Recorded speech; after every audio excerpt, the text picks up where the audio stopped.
record button. And all right, awesome. So it's December 6th, 2018 still. So it's December 6th for me and most of us on the call. However, for Dai over in Bali, it's already the next day. So you guys, we made it. It's already December 7th.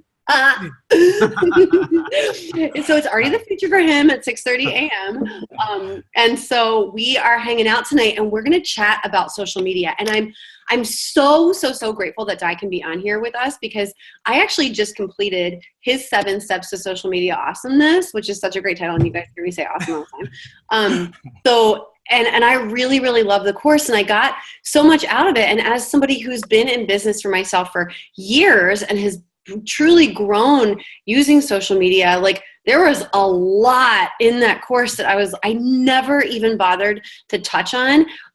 Things that like have been kind of mentioned to me in passing, like Google AdWords and things like that, like I've never taken advantage of.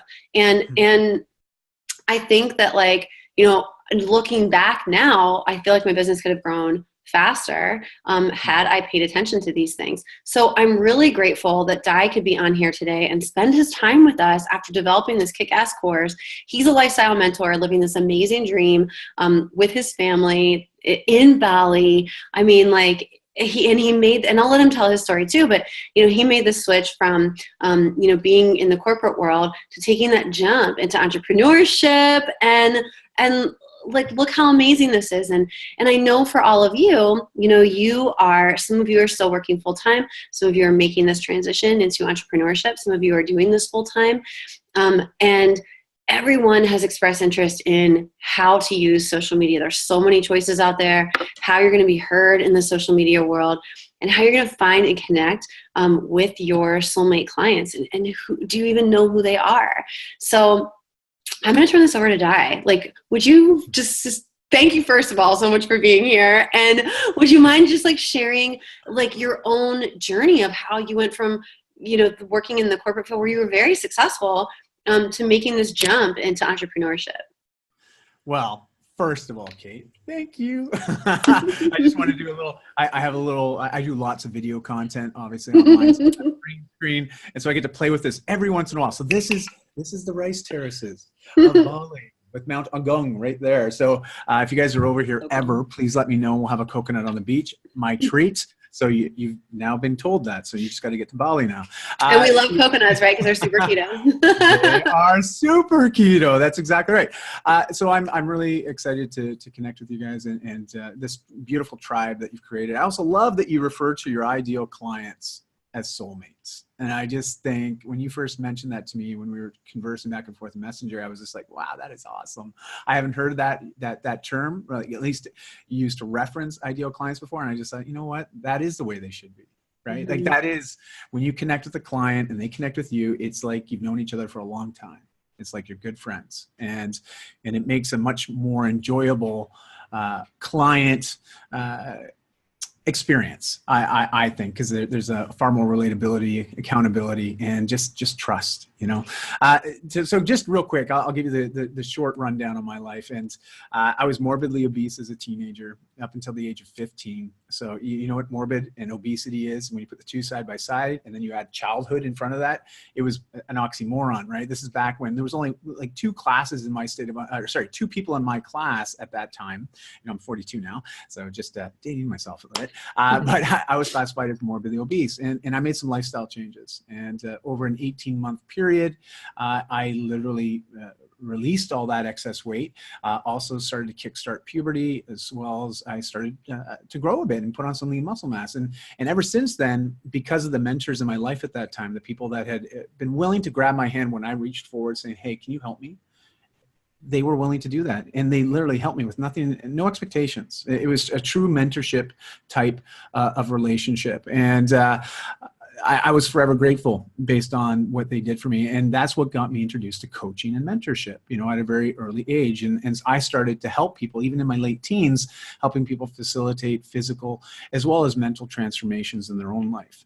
And I've been a junkie when it comes to personal and professional development ever since, consuming a lot of books, a lot of courses, a lot of retreats and workshops and conferences. And just, I love that, because also for me to give back to my clients and my communities, my tribes, it's important for me to be on the cusp of what's available as far as tools, resources, and so forth. So I got into the fitness industry really early on because it was just one of my pillars in life. I have 5 pillars in life, and it is one of them. And fitness is a direct conduit to improve health, not only, I believe, financial health, but also emotional, spiritual, and physical health. Like they're all closely tied, and fitness is a direct conduit that can actually help us improve in all those areas.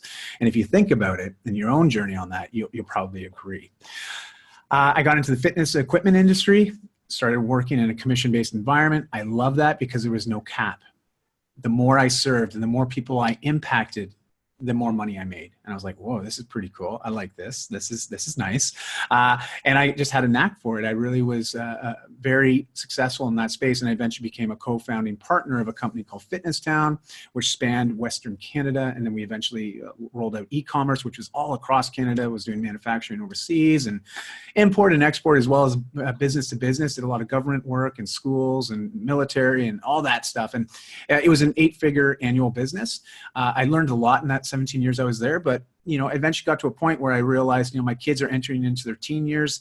I'd missed a lot of their lives because I was so focused on my business and working on my business that I needed to turn things around. And meanwhile, I had read a book by Gary Vaynerchuk. Some of you guys may be familiar with that name. I read his book, Crush It, the first edition, first printing, like when it came out, especially when he was really just on about Twitter and social networks and what it would mean to people's businesses. This is when he was running Wine Library. And so I started to adopt a lot of his principles from my business at the time. This is around 2007, 2008.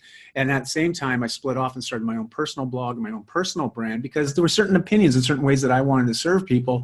I couldn't do it under a corporate name. Just, the views are different. The opinions and philosophies are different. So one was a platform that was all my own, which I could control my own voice and do what I wanted. Fast forward a few years, my brand outgrew to a corporate brand, just organically, just through social media, through sharing, through creating great content and serving a lot of people. I was not monetizing anything up until 3 years ago. I had lots of free trips. I worked with Disney. I've worked with Dove Men Plus Care. I've worked with a lot of big events because my social platform grew to a certain point that they were starting to ask me to come and basically be on site to do social sharing, to lead workshops, to just engage a community and serve them. And so that was really cool. I was like, wow, this is neat. I get some free shoes. I get some free gear, some supplements. Like, wow, this is awesome, And then, I had a friend that really is strong on the analytics side and really with brand building. And he started to look at what my platform was doing. He's like, you can make money doing this. And I was like, really? Well, that's pretty cool. What do you mean money? And so we sort of started going through it and I created a monetization plan. And then, a year later, that's when I left my career of 17 years. My wife left hers. We packed the kids into the back of our SUV, filled our suitcases, gave away everything else. Gave it all away because there was no plan B. And we just started traveling. Now realize we downsized our lifestyle. So even at this point, I still wasn't making what I used to be making, but we were now in a space where we could control our expenses and control our income, and our lifestyle was such that we didn't have as much overhead. So we knew that indefinitely we could maintain this lifestyle of travel full time as a family. And trying to homeschool. And this is what we were talking about a second ago, Kate. Mm-hmm. And that didn't go so well. So we went more the life schooling route. And now that we ended up in Bali. My father got quite ill. And that's why we only traveled North America for the first 2 years. So I could be close to home because we knew it was just a matter of when. It wasn't a matter of if. He had pancreatic cancer. And we went back and I was very fortunate because we were in that position where I wasn't tied to a physical job that I had to be at day in, day out. We were able to spend the last 4 months of his end of life together. And so I'm very, very grateful. It's amazing how things just sort of happen, right? And they work out because had I not left my career, I would have not had that luxury to be there and to be with my dad as he was passing. And after he passed, we're like, okay, well, now we can go overseas. And so Bali has been on my vision board for a long time. And we got here and I instantly fell in love with the place. And so we made a commitment after our 3 months here to come back and make it a home. And so that's where I'm talking to you now. And I'm really grateful because I help a lot of people on the consumer side. So like Kate, I run a lot of programs nutrition is one of the aspects I help people in, but I also help with fitness and life coaching. And so I sort of merge all three disciplines into one. And then on the business side, I speak at events all around the world, conferences, especially in the wellness space, because I've been in this industry for over 2 decades and I'm quite well known in that space. And I speak about how to make better businesses for wellness professionals. Because again, all of us want to do this full time, but how do you actually get to that point where you can make it full time and it can support you, your lifestyle, your dreams, your ambitions, and grow with you? And that's where I see a bit of a struggle in our industry, just because it just is. It's a tough nut to crack. There's a lot of competition. So how do you stand out? How do you attract the right audience to you? You know, your soulmates, as Kate says. Mm-hmm. And I'll tell you, that's why we're here today. You know, I'm going to share with you some simple strategies that have worked for me over the last 10 years in the digital space, both for a corporate brand, but also for my personal brand. You'll find it doesn't matter the industry you're in. A lot of these principles, they stay the same. You might have to tweak and massage them a little bit for messaging and content side of things, but the actual framework stays the same. And so that's the general 8-minute overview. Sorry, Kate, it took a little bit longer than I thought. No, it's perfect. Well, but the life that you're living and the things that you're involved in are all things that all of the coaches have expressed interest in, which is, right. First starting, impacting lives. Like, that's really why we got started here, right? I mean, like, we want to impact lives. And in order to do that, we have to be able to expand our reach, and, we've talked about speaking at live events. And then, of course, like, the freedom that entrepreneurship can create. But you're right. It's just a matter of, it's like getting heard in this busy, competitive world, and finding the people that not only we can serve the most, but that like truly become this like tribe, the ones that are like the cheerleaders for you and are referring business your way and are talking about you, all the time. Will buy that next product that's coming out, like pre-buy it before it's even released, because they know, love, and trust you so very much. And it's built like where to start and where to find them. And then I really found that, like, in your program, in the 7 steps to social media awesomeness, you started from ground zero. And you guys, I have to say, like, even though Dai and I were connected because we were both on an event together, which I think a lot of you either looked at or were on with the energy focus. Dai actually mentors another friend of mine in my network, and he took her from 0 to, her first 10 clients and beyond. And she's doing really, really well now. So I know his personal success. And that's another reason why I knew that bringing him in to speak to you guys was absolutely the right decision. And you'll get so much out of this conversation. Cool. Well, thank you, Kate. That's great. And so, let me give you can I share my screen? Is that okay? Oh yeah, go ahead. I figured that might. I have 30 tabs open at all times, so it's so good that you're going to share yours. So I think for me to share, you have to give me permission. Oh, no, you don't. Sorry. Here we go. I'm going to share my screen. One sec here. Here we go. So you guys can see that okay? Yeah, perfect. Okay. Perfect. I just sort of wanted to have this on the screen while we're talking, because I'm not going to go through well, I will. I'll give you some sort of bullet points and highlights and a couple action steps, or at least one action step per point. Realize that I can't go through the full, 4-hour immersion experience that you would get with the course, but I'm going to give you sort of the keynotes. The Coles Notes is what we call them in Canada. We used to have Coles bookstores, and you could buy the Coles Notes, which is basically the abbreviated version of all the study notes you would ever need in school.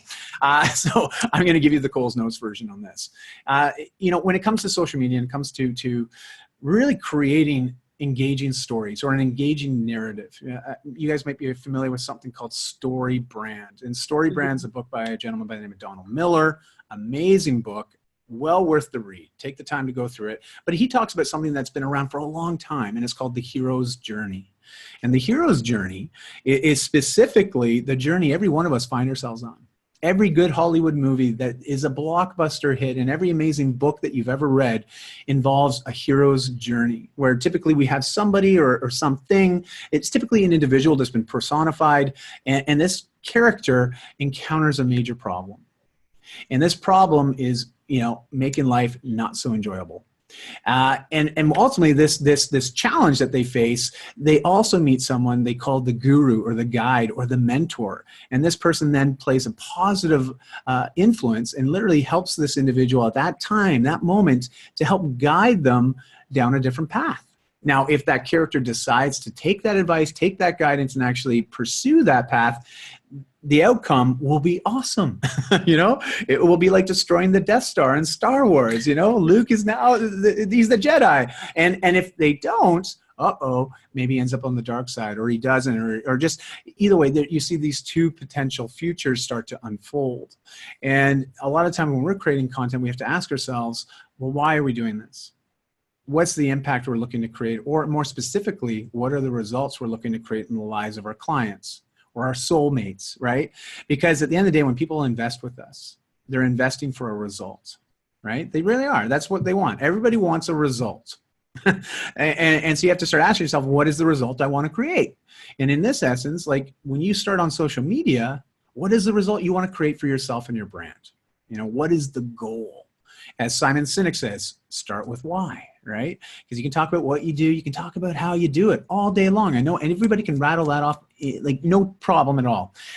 But start with why, and actually sharing your why you're motivated to do the things that you do and why you make the decisions and actions that you take every day. That takes a little bit more time, a little bit more thought, a little bit more clarity.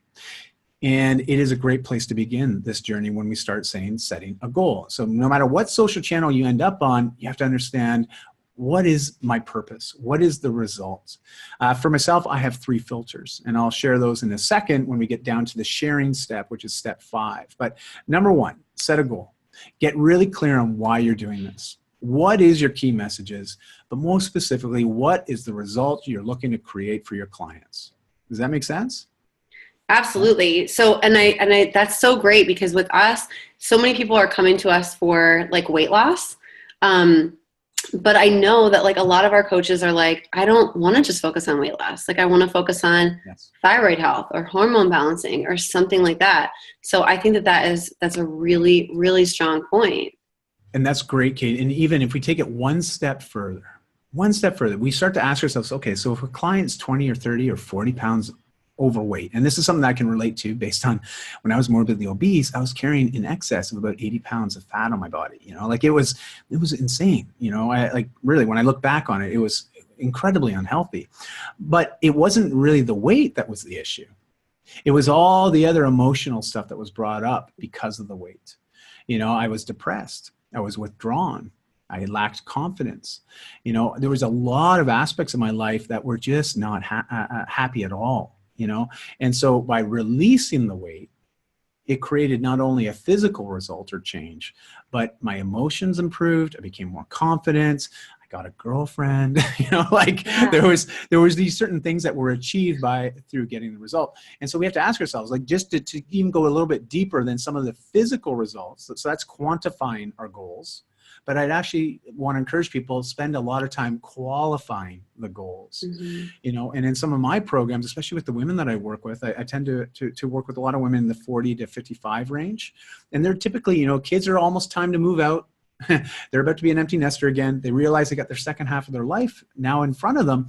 And they've really never put themselves on the front of that stove. They've never been on the front burners. They've always put themselves on the back burners. And because of that, their health is deteriorated.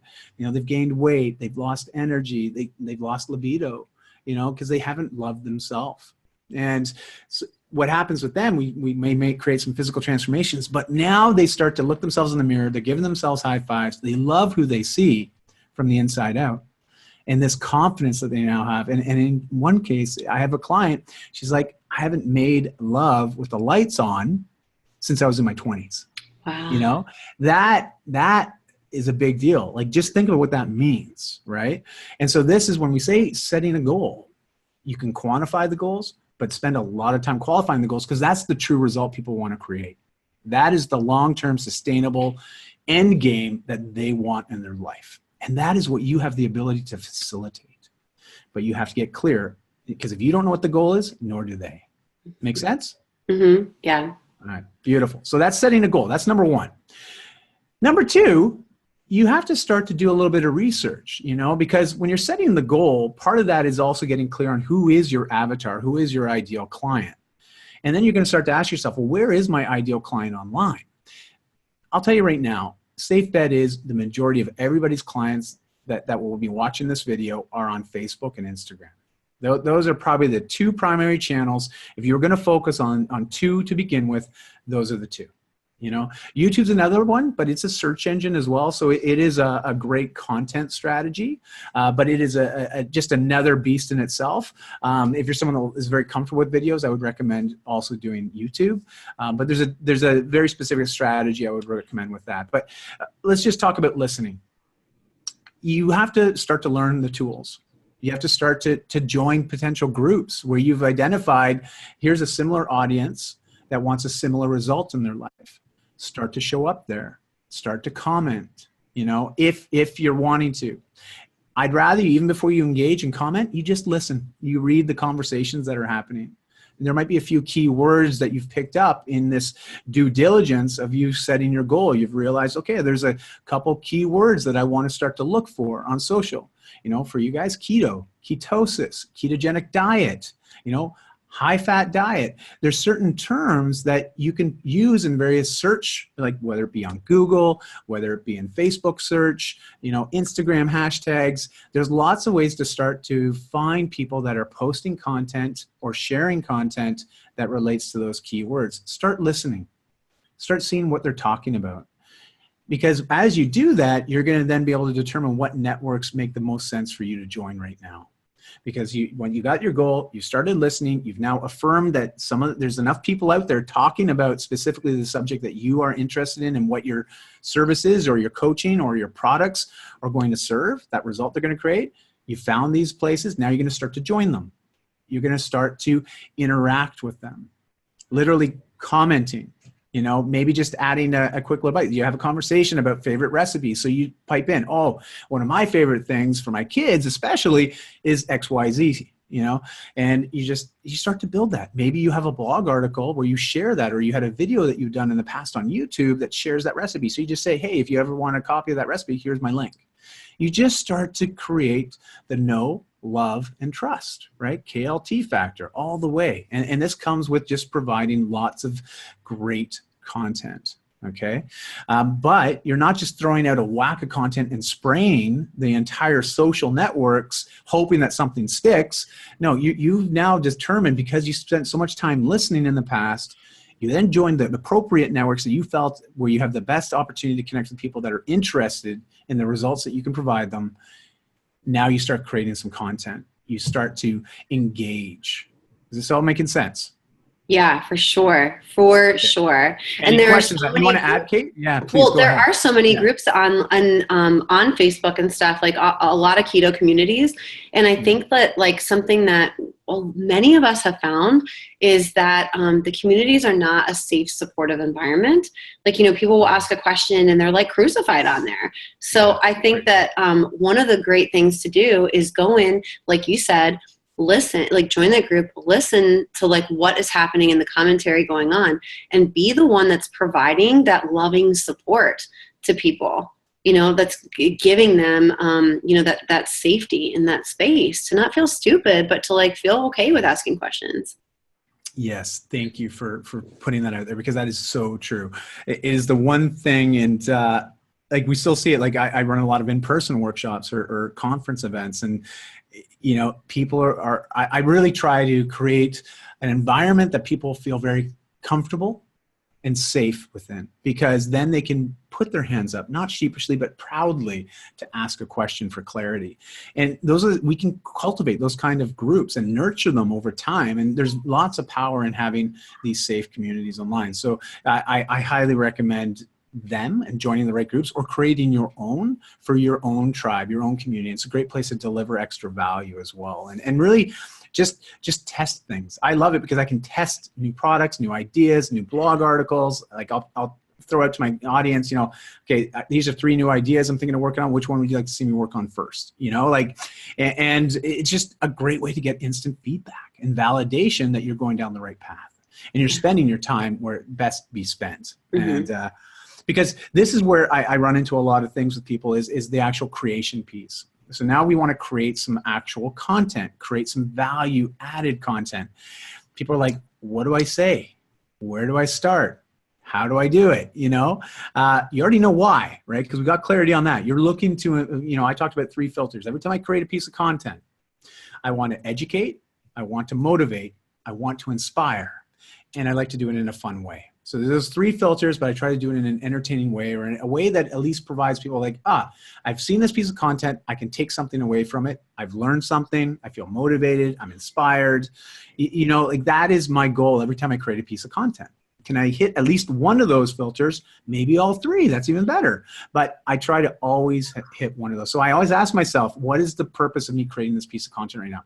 Doing this Instagram share, you doing this story. What am I hoping to accomplish by this? How do I want to add value to somebody's life? I spend a lot of time creating content, not a lot of time consuming content. So I want to be very upfront with that, because a lot of people start saying, well, how do you have time to do all this stuff? And I'm like, 1, I sleep 6 hours a night. I've been like that since I was 18. So that gives me an extra month a year. Just so you do the math. That's an extra 31 days a year. I'm writing a book called The 13th Month that actually talks about this Love hack. it. It's a lot of fun, but it's something that I've just been doing for so long. And depending on how you live your lifestyle, it's actually very doable. But most people, based on lifestyle choices, find it problematic to try to only sleep 6 hours a night. But regardless, where I was going with this is, if you're someone that spends a lot of time consuming content, that's probably where you're spending the majority of your time right now when you're online. And it might be also why you're very frustrated, because you feel like you're online all the time but not getting results. So you have to ask yourself, well, how much time am I spending consuming and engaging with content versus making my own? Yeah. I spend majority. So if you use the Pareto principle, the 80-20 rule, 80% of my time online is spent creating content or engaging with my direct audience. Okay, based on content I've put up, and now I have people commenting or liking or engaging with my content, I then respond back to those people. So that's my 80%, creating content and engaging with people that are engaging with my content. Mm-hmm. The other 20% is actually consuming content, looking for new subjects, research. A lot of my time is spent researching, looking into things to create more content. So I often have people like, oh, did you see my post? I'm like, no, I'm sorry, I didn't, I'm like, here, but we're in person right now. Tell me all about it. I'd rather do it that way. But you have to make a decision, especially I'm a dad with 2 teenage girls, and we have a busy full day most of the time. And so I have to be really selective on how I utilize my time. And so that's just one little tip, look and be honest with yourself. That's so good. Do you target like a certain number of posts, or you know what I mean, like per day? Is that important? I try to do 1 Facebook post a day, my personal, minimally 2 to 3 on my page, in your business. Mm-hmm. But the way I do that is I often share from Instagram. So I do 3 Instagram posts a day. I do 2 pictures and 1 quote every day, and that's been consistent for a lot of months. And ever since I did that, my Instagram's it's grown like crazy, in the last 18 months, because I used to only do 1 a day, and then I went to 3 a day. I started using targeted hashtags, and it made a big difference. And I got a little tip for you guys too. So when it comes to Instagram, because this is on the creation or the consuming side. So for you to be really effective on Instagram, try my 20-20-20 rule. Every day, you're going to follow 20 people based on probably some hashtag research, or somebody that you want to add to your network because you feel like they can bring value to your life. So follow 20. Then you're going to like 20 photos, and then you're going to comment on 20 photos. Okay? And that's it. 20-20-20. Just do this for a week. All right? When you get really good at this, after a week, you'll be able to bang this off really quick. Literally, you can probably do it in about 10 minutes. But 20-20-20. You're going to like 20 photos, you're going to comment on 20 photos or videos, and you're also going to follow 20 new people. And that's it. All right? Try that. Is there anything to be afraid of, like when you have more people that you're following versus followers? I would go through it, and every once in a while do a cleanse. Mm-hmm. Yeah, for sure. There's actually, there's a couple tools that I learned about through, I was a speaker at the Digital Marketing Skillshare, a big conference here in Bali, actually. And I went to this guy that's really into the Instagram space and works with a lot of influencers and stuff. And he uses a third-party tool to actually go through and he'll just do mass unfollows. Now that is, I haven't deployed anything like that yet, but I can see where there's some appeal to that to try to cleanse it. But I think if you've got a smaller following right now and not following as many people, you can do that manually. It's just set aside some time once a week to start going through and seeing who's actually adding value. Who are you taking value away from? Who do you really want to continue engaging with or following? And I do this every once in a while, and I'll unfollow maybe 200-300 people, you know, in over an hour's time, and just I'll work through that stuff. You know, as far as that follow to follow back ratio, I've heard things about that, but I haven't actually witnessed it firsthand. Me neither. Yeah. So I can't really comment. I know there's lots of different opinions on that, and they're conflicting opinions, which makes things even more confusing. All I like to say is just look to get some engagement.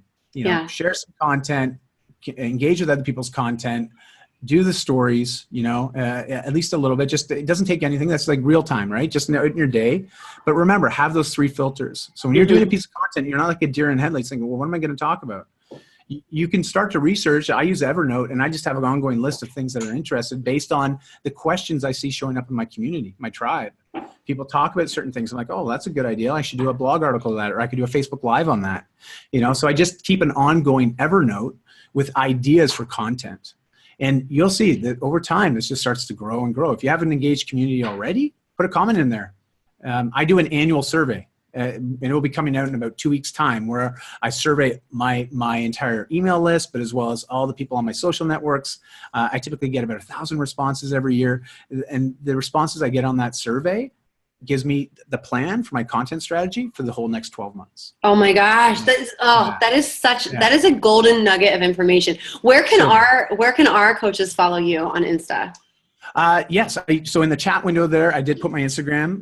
It's just my name, Dai Manuel. So you just search me on there, and you can see that. I have not been consistent on the stories, but I'm working on it. But I am consistent on posting 3 times a day. And if you are someone that likes to schedule, Later is a great tool that can allow you to schedule. But I tend to use Sprout Social. That's my preferred channel, but it costs a little more. But it allows you to monitor and schedule multi-channels, not just Instagram. So it depends on what your investment level is, what you're feeling comfortable with, because Later's less than $20 a month, where Sprout Social is upwards around $60 to $70 a month. But based on the reach I have and all the metrics that I'm monitoring, and I work with a lot of brands now, it's important to have good metrics in order to report back. And that's where I find Sprout Social is a better investment. But that was for me based on where I am right now. So that's why I always say, start by posting it yourself. You guys know how to save drafts on Instagram? You guys know how to do that? It's really easy. You can save posts. You can make posts already, and just rather than hitting post, you hit back and it says, would you like to save this in your drafts on Instagram? I'll often have 2 or 3 in there at any given time. So even if during real time I'm out exploring, enjoying life, and I'm like, oh man, I should get another Instagram post up now, but I'm not doing something right now I want to share, I always know that I have one on backup there. So all I do is hit there, my drafts, I hit post, I'm done, I'm right back to playing with my kids on the beach. You know what I mean? So it's, again, this is just learning how to be more effective with your time. And this comes with practice. I know some of you might be thinking like, oh my gosh, there's so much stuff to remember here. I get it. I get it. I've been doing this 11 years now. So for me, it's just become second nature. That's how it's going to be for anybody. Think about your clients that come to your programs. When they first come in there, they're like intimidated. They're scared. They're like, I don't know how to do this. And what happens over a week? After 2 weeks, after 3 weeks, they start getting some results and like, wow, this works. And then they get more excited, more committed, and they start to realize like, wow, I got through this. And there's something called social dynamics. And if you look that up, you'll understand this. It's anytime we're learning something new or going through any sort of change in our life, it's always going to feel like chaos. Always. And it feels like an absolute gong show. But you persevere, you get through it. And once you get on the other side, everything becomes, whew, this is great. And then you can look back and say, man, that was nuts, but it really wasn't as bad as I thought it was, And so our perspectives also evolve and change. So that's why I'm trying to just stick with it. Okay. Be patient and stick with it. So now you're creating content. You've researched, okay. You've surveyed your audiences. You've got a good idea for types of content you want to create to add value. Like I said, I'm motivating, educating, and inspiring with every article or post or share that I do. That's my intention. Ask yourself, what are your intentions? Being that we're all in the wellness space, you might use those exact same 3 filters. Awesome. I would encourage you to do so. It's worked for me. I know it'll work for you. Okay. And now you got to start sharing content, right? Like you got to put it out there. I mean, we can try to hope that people just find it organically, and that happens. All my traffic's organic, but I've been blogging for a long time. I've been building these social platforms for a long time, engaging for a long time. So I've got traction now. I've got an engaged audience. So it's not as challenging for me now to put something out and get some engagement on it, or direct people to maybe a new article I wrote on my blog. But it takes time. You got to be consistent with it. And I think this sort of comes back to your question earlier, Kate, was about sort of frequency. You know, like what frequency do you think makes the most sense? And this is going to vary by audience. I can tell you, when I was living back in Vancouver, I know that my best posts, my best engagement would happen typically between 7:30 and 9:30 at night, Pacific Standard Time. Reason being is majority of my audience is women from 30 to 55 years old. You can imagine that between 7:30 to 9:30, they've probably either just, if they got little kids, they've just put them down to bed. You know, if they got older kids, the older kids are now on to doing their own homework, getting ready for bed. This is probably mom's first chance in the whole day to sit down on the couch, put on Netflix or a show in the background. But what do they have in their hands when they're doing that? Yeah. Right here. Exactly. And they're just consuming. It's purely for entertainment at this point. You know, it really is. Like it's just their way of decompressing after a challenging day full of commitments. And I would find that was the best time, and I would get crazy engagement during that window of time. Now that just came with experimentation. And this is why, and we'll talk about this in step 7. All right. I'm going to really emphasize step 7, because this is what's going to complete this whole strategy. All right. So we talk about creating content. You start sharing, play with the sharing. Like I said, you're probably going to choose 2 channels right now, Facebook and Instagram. If you're someone that creates any sort of other products like Etsy style products, well, Pinterest better be in your strategy. Why? Because your key audience is probably on Pinterest. All right. If you're someone that does a lot of graphic design work or creative design or home design, yes, Pinterest is a perfect platform for you. Anything that involves really that do-it-yourself type of clientele, Pinterest is wonderful. But even with my strategy, Facebook, Instagram, and Twitter are my 3 primary channels. And only Twitter because I've been on it for so long.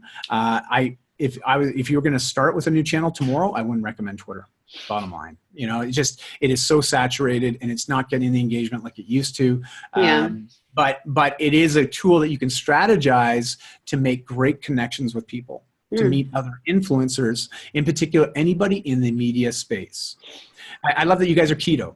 Okay. Like I'm a big keto fan. I've been keto for a long time now. And I did a campaign where, you know, I've been on a lot of media across Canada. So like live TV morning shows. And so I've got this open invite now. I've been on so many times delivering a lot of value that they say, like, anytime you're in our city, just let us know, give us an idea of what you want to come on and talk about, and we'll have you on. Now this is a really nice place to be. It's a nice place to be, but it took me a lot of years to develop that trust. And my last big national, like I was on 6 different channels across Canada. I pitched them, I'll come on and tell people how they can lose weight on the bacon diet. Okay. They loved it. They're like, you're going to come on TV and tell us that we can lose weight by eating bacon. And I was like, yeah, of course. And they're like, bull. And, but they loved it because for them, think about it. I mean, it is kind of clickbait, right? It makes you wonder, like, what do you mean? Where are you going with this? Obviously I'd come in, I'm like, not going to talk about just eating bacon. It's just one of the accessory things that you can eat in you know, appropriate quantities. But I used it as my in, because they always want to know, how can we entice our audience to engage with this content as well? But also, how does this add value to our audience? And this is what you should always be asking. If you're looking to work with a third-party partner, you have to come at it from, well, how can I help them win? Make them look really good. But also, how can I help the audience win? And then, of course, yeah, ego is always going to be there. Like if you're going to be investing your time to do something or resources to do something, there should be a return on that time. All right. There's a great book called Essentialism by Greg McKeown. Highly recommend reading Love that book. Yes, oh my gosh. If you haven't read that, add that to the reading list. So far I've talked about Start With Why, Simon Sinek, Essentialism by Greg McKeown, and then Donald Miller's Story Brand. Like those three alone, if you read those in the next 2 months, your business will explode. I know it will. It won't be able not to explode. Okay. So again, back to step 5, you're sharing content, right? You're sharing. And you're going to experiment different times, see what works, see what doesn't. Start to ask yourself, where is my audience hanging out? Am I mostly dealing with moms? Well, probably later on, like early evening, after the kids are in bed, is a good time to post. Like ask yourself, if you're a mom and you want to attract more people like you, just ask yourself, when do I typically search the web? When do I just get to go on and just brainlessly thumb up and down, right? And that is a good place to start. Yep. Okay? Car line. If you are targeting moms who are like sitting, waiting in a car line, waiting to pick up their kids from school, you know that like 2:30 to 3:30 p.m., that hour is a great time to post. Absolutely. Perfect. That is a great tip. Yes. I never thought about that. That is epic. Very good. Now it comes to step 6, which is interacting. And interacting is very important. You know, you put content out there and people start to engage with it, comment on it, maybe even share it, and you don't acknowledge that or don't respond back or keep the conversation flowing, it's kind of rude. You know, like, I mean, you wouldn't do that at a house party. You know, Gary Vaynerchuk talked about it in Crush It as Twitter was sort of like this cocktail party. You know, and if you tweet somebody, and that it's like a gesture of putting your hand out to shake their hand, say, hi, how you do? If someone doesn't tweet back, it's like them snubbing you, taking their hand away, turning around and walking away. Well, this is what's happening on social as well. You know, I see a lot of people engage with content. Someone will put out a question. Like, and I don't think it was a rhetorical question. I don't think it was a question that they were just putting out for the sake of putting it out there. I think they were actually looking for engagement and responses. Then people respond, but then they don't take time to acknowledge the responses. You're losing out big time in this one. Why? Because the algorithm on Facebook loves the amount of comments on posts. So the more comments, the better.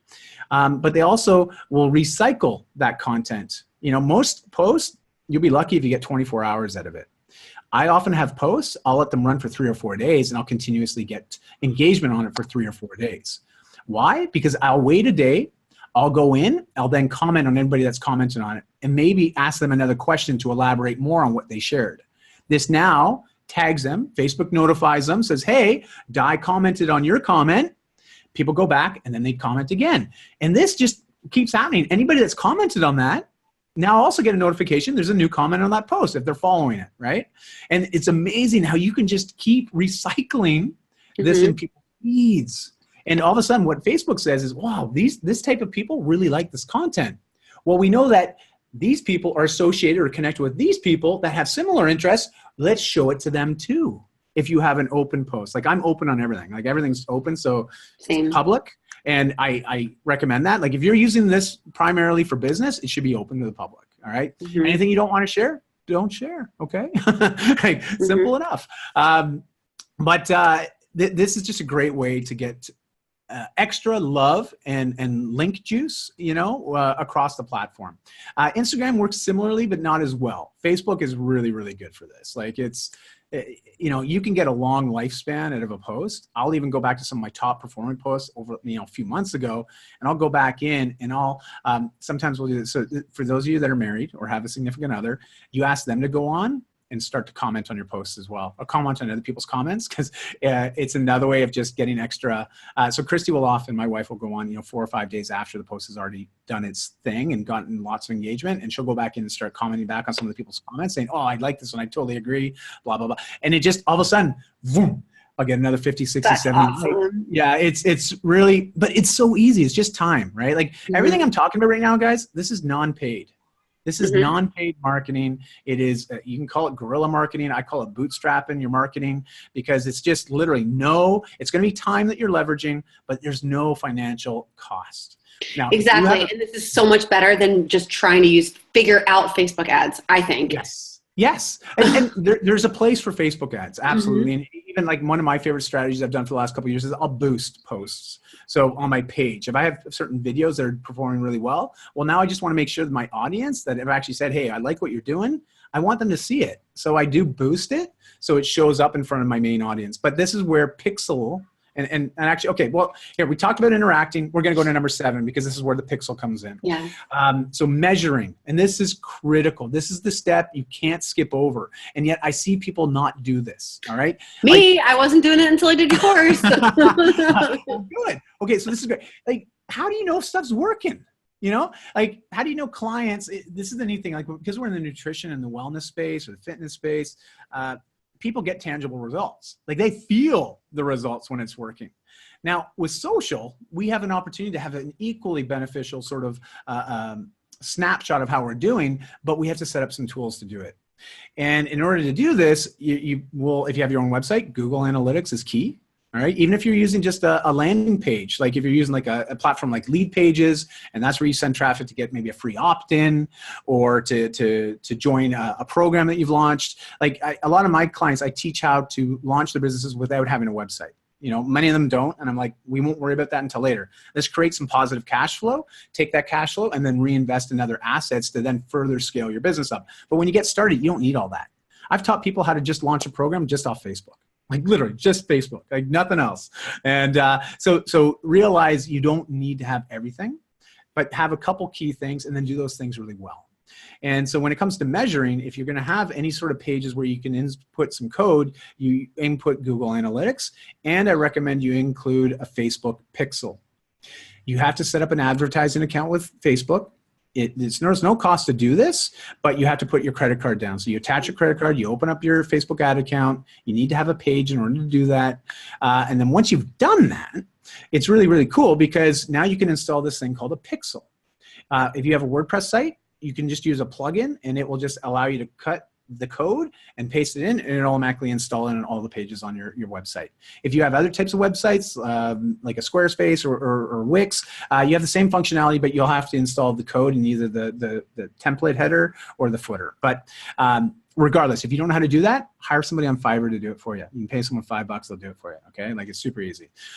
Once you have this is really, really where it gets cool and kind of Big Brother-ish, is any traffic or promotions or things that you're sending out there, this Facebook will start to build an audience around this traffic. And this is where it becomes really fun, because if you want to start doing some advertising, I suggest doing advertising that's called retargeting. This means you're only going to show ads to people that have already been on one of your channels or assets or seen a piece of content that you've done.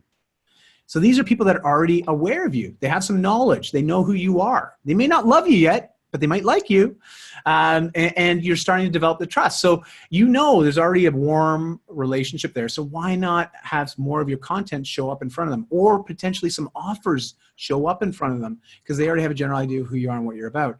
And also retargeting from an advertising perspective, there's a smaller audience you're marketing to, but it actually costs less to market to that as well. And so retargeting is really effective. It can work really well. There's some great articles and free tutorials on various websites. John Loomer, I don't know if you're familiar with him, but he's got a great website, johnloomer.com. He's a marketing guy. He's got a lot of free resources on how to set up a pixel, you know, and even retargeting ad campaigns. So John Loomer? Yeah, I don't know. John Loomer. John Loomer. Yeah, I've been following the guy for a long time, and he's just got a great blog and lots of good information there. So I've never bought any of his courses or his programs. He just gives away so much value. Yeah. Not that I wouldn't buy one of his programs. I just never felt the need to, because I'm not a marketing guy directly. You know, it's just sort of indirectly based on what I do now. So that is measuring. So now, just to recap, you know, because once you start measuring, you now have stuff that you can look at and say, okay, this was working really well. Here's what my most popular posts have been. This is the type of engagement I got. Oh, look at this. This one was more women engaging than men. Or maybe all of a sudden you put up a post and it's like, whoa, there's a lot of dudes that normally aren't in my regular audience that were commenting and engaging with this. You just start to develop a lot more knowledge and confidence about who your audience is, right? So we talk about our soulmates. This is just you getting a lot more clarity on who is the soulmate. What are some different ideas on not only what do they love doing, what are the things that motivate them, but you just start to learn a lot more about their habits online. And this is just going to allow you to be more effective in every other step, because you'll notice that the circle goes around, doesn't it? Yeah. You get back to to the goal. We tweak our goal again based on what we've learned. We start listening more. We join maybe some more networks. We start creating more content. We share the content. We interact with people interacting with our content, and we measure again. And it's a cycle that we go through. And this is exactly the plan and the strategy I've been running over and over and over again for almost a decade now. So it's effective. It works. It doesn't cost you anything. Obviously, if you have a marketing person or a VA, you can easily teach them how to do these steps for you. And that's awesome too. If you're at that place in your business and you can do that, I recommend it. That allows you to do more of the things that you need to do, which is probably actually the content generation. And because you're the face of your brand, you're the face of your business, you've got to spend the time creating that great content. Have somebody else doing some of the other pieces for you as you build your business. That's something that you can look into. All right. Any questions on that? That was it. That was like the whole strategy. There was a lot of nuggets I dropped there. Obviously, there's tools to help you with this, but is that making sense? This has been like truly one of the best and most informative calls that we've ever had. And I'm so excited. So like this was, you gave us a brief overview in the play-by-play of what the 7 steps are. And like, I've been through your program. Can you talk a little bit about your program? Because I want to be able to link it. I'm going to upload this to, I'm going to take this call, I'm going to upload it to YouTube and post it into our group, awesome. Along with like the books that we talked about, your social media handles. And I want to talk about your program too, because it's so good.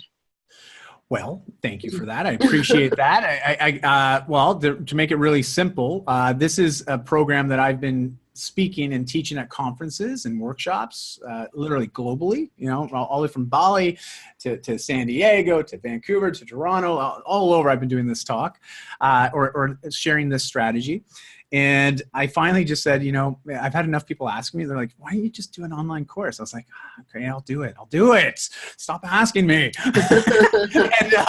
and so I've done it. And the neat thing is the feedback's been just amazing. And there's going to be some changes made to it. But as it stands right now, I shared a link there in the chat window. So that's the link there as well, Kate.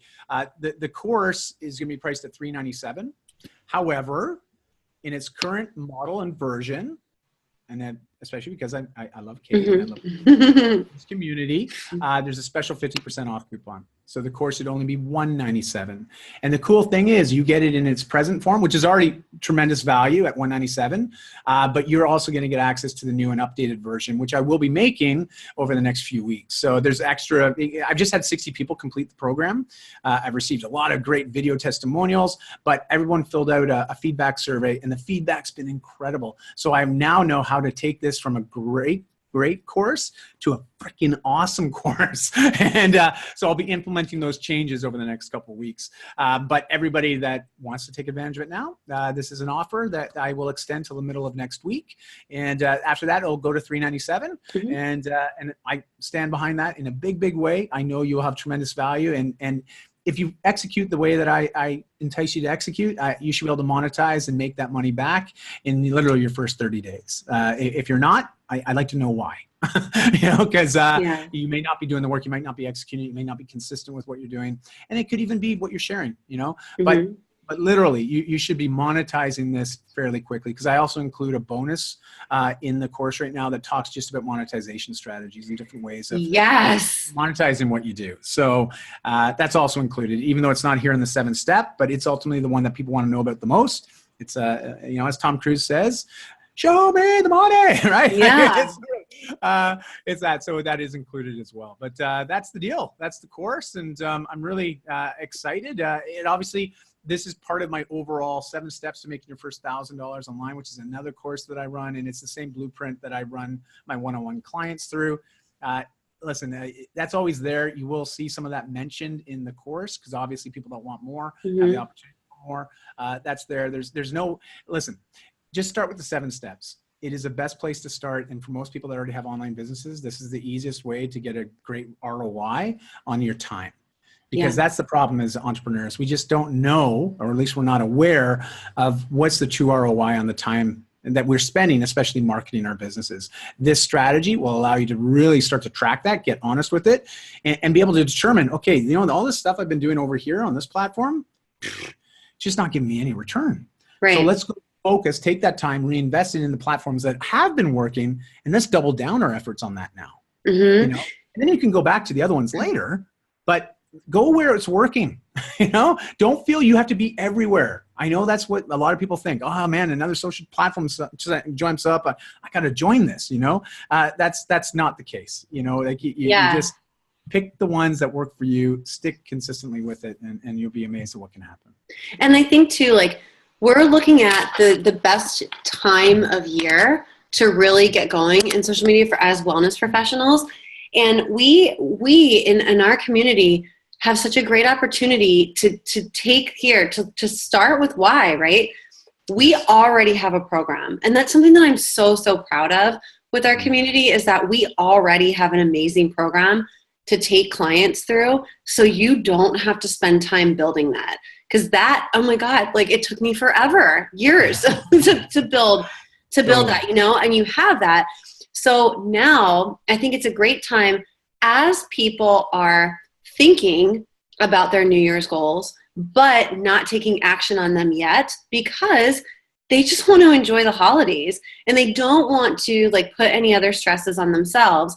So what I think is right now is truly the best time to just better yourself, to increase your knowledge and to start taking those actionable steps that will get you to where you want to start in 2019 on January 1st, but to not just have January be your biggest month, but to it be your biggest start to the year and have each and every single month grow from there. And I think another thing that we as entrepreneurs face a lot of is like, oh, I want to do that too. And I want to offer this and I want to offer that. Awesome. But like start with what you have now and your soulmate client. And then I think once you really have it dialed in on like what their needs are and you're getting that great feedback from them once they've completed your program and what else they want, then you know what to create for them. Because sometimes we have these great ideas, it doesn't go to market. It just doesn't. And when you do have these new programs that you want to release, you can go through these 7 steps all over again. Yes. Bang on. Like it's amazing. I mean, and I do encourage people contextually, you know, when it comes to, it has to make sense to your audience. You know, if your messaging is consistent, it will make sense. You know, as long as you can bridge why you're talking about something that it may even be outside of your normal scope, what you talk about, it's just a matter of bridging it so they can say, oh, I get it.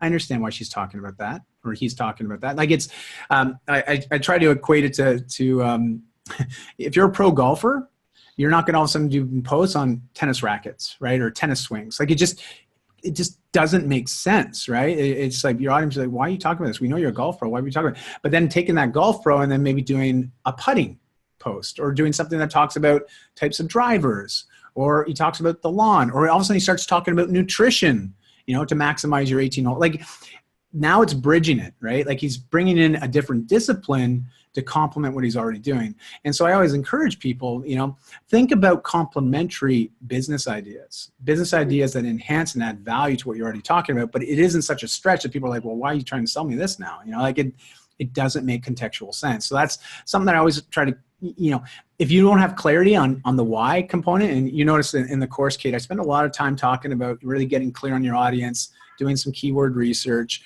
really trying to understand, is there an audience there? What do they really care about? What are they extrinsically as well as intrinsically motivated by? Because as you get clear on that, you're going to see there's so many neat ideas that start to pop up. And there's one website I got to talk about, and if you don't know about it, it's called Answer the Public. Yeah, love it. It is the best website ever. Okay, like it is awesome. And here, I'll put that in answerthepublic.com. It is a wicked website where you can type in any sort of keyword or question, and it pulls from many, many search engines and gives you the most popular types of questions, or at least contextually, how are people looking for information about that specific word. So you could type in ketogenic diet and you can see all the types of questions people type in relating to that keyword. It's really neat because when you're creating content, especially say you want to do a Facebook Live, just look at the types of questions that people are already asking. And you just make a specific blog article or content piece or a Facebook Live that answers that specific question, because you already know there's people out there searching for it. you know? Yep. So it's just, I use it all the time. If I'm just stuck on some content or what should I do next? I know I want to talk about a subject or something. Maybe I talk about, mindset and fitness. So I look in and I see what are people actually searching for as it relates to those two subjects. And then I'll do a post on that. And it's a neat way to validate your ideas. Oh yeah. I love Answer the Public. I think like back in the spring, I ran a search on like keto diet and I posted it into our coaches community. I had like 96 results. Oh my goodness. I mean, it's crazy. It's awesome. There's so much. So that's like what, like 2 years basically worth of content? Yeah, I mean, easily. It's wild, right? I mean, it's wild. But no, I think that's amazing. And again, like right now is such a great time to do the due diligence, to do the research before, 2019 hits, before everyone's, embarking on their New Year's resolutions. And you know what, you guys, I think January 1st, it happens on like a Tuesday. Let me tell you something. People want to start on Mondays. So like if you're looking at like, when your program is going to start, I think January 8th or something is like the first Monday of the month. So today is December 6th. Well, for Dai, it's December 7th. But for the rest of us on the call, it's December 6th. So this gives you a month and a day to truly like get to know and love and answer all the questions of your soulmate clients for the day that you have, that you're going to take them all in and, start them off on their 7-week journey. And that's going to just change their lives. So hugely. Yeah. And remember that the more lives you change, it's incredible because your income's directly tied to that. Mm-hmm. And it's a good thing. Like it's great. And that's what I was asked in the morning. I'm like, okay, well, how many lives can I change today? And if I just go about and try to help change lives, I get a return on that time. And not only do I feel really good about my time, but I also see a monetary return on that time. And it's nice to have that. I'm not driven by the money. I'm driven by helping people get results, but it's nice to know that there's actually sustainability in that, Absolutely. And that's where you do need to derive an income so you can continue to reinvest in yourself, but also reinvest in your programs and reinvest in your communities. So it's awesome. We are honestly in the best space ever because I think the online's just starting to take off, especially if you're thinking about courses or how to do courses or how to leverage micro courses, mini courses. Like that's this social media one. So, it's a mini course. It's a micro course. Like you complete the course in under 4 hours. But in under 4 hours, it's like you've just done literally, well, what's taken me 11 years to learn, you do in 4 hours. But it's very effective. But long-term courses like your course, Kate, specifically, you're teaching people something and it's a 7-week journey. So when you're making these types of leveraging these pieces, remind people, it is a time investment, but think about the return they get on that time and communicate that. So it takes down the intimidation factor, I find, for some people. It's just, and that's what I wanted to reiterate. This course that I'm talking about, I mean, you get results in 4 hours. 4 hours. It's like, I don't know about you, but I'm sure most of us spend at least 4 hours on Netflix every weekend. So it's like, I know. Why not? Like, boom, let's just get this done. But I'm just restarting Friends.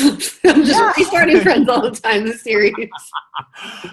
Any questions at all about what I talked about? Because obviously I'm here and I'd be more than happy to answer any questions that anyone has. Jean Marie or Kimberly, do you guys want to ask? Do you guys have any questions that you want to ask? No, you just absorbed all of it, came letting it all in. I love it.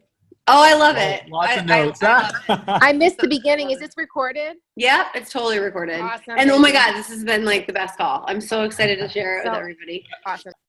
I took so much from it. And Jean Marie, you'll love it. There's so much on here. Awesome. Well, I'm glad that I could add some value and help you guys out. It's, you're in a great space, and I think social media is the big mystery for everyone. But if you just learn how to be more effective with it and really just, it's like shooting arrows with your eyes closed, right? You just don't know what's happening. You don't know if you're even aiming at the target. And it is something that I encourage everyone to spend some good quality time on, like uninterrupted time. But once you get the clarity, it's going to make everything else you do in your business so much easier, like really easier, because you're now clear, and that's why I also go back to the Essentialism book by Greg McCown. Buy it. Just go get it. I'm not an affiliate for his book. I should be, because I've heard so many people do it. But I would just say it is the next one to read. It is just such a great book. But even if you listen to, I think he did a TED Talk, and he's done a lot of podcast interviews. So even if you didn't want to buy his book, you'll be able to get the gist of it. I think he was on Tim Ferriss, actually, and I think that was one of his more impressive interviews. So either way, you just Google him, Greg McCown, essentialism, lots of great information, and that will definitely set you up for a great 2019.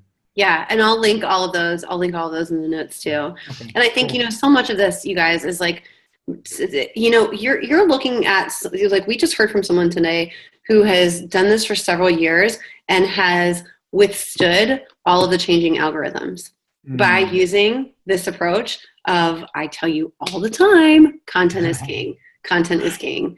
Yes. And that the 80-20 that you went over with us was like, I was like, oh my God, that's so true. Because how many of us are staying online? Not only like, I think like the balance is flipped right now for most of us, where we're doing like 80% consuming and 20% creation. And that 80% consuming, it really messes with your head. You think like, oh, well, this person's doing that. Should I do that? Yes. Like there is no use in you trying to be anybody else but yourself.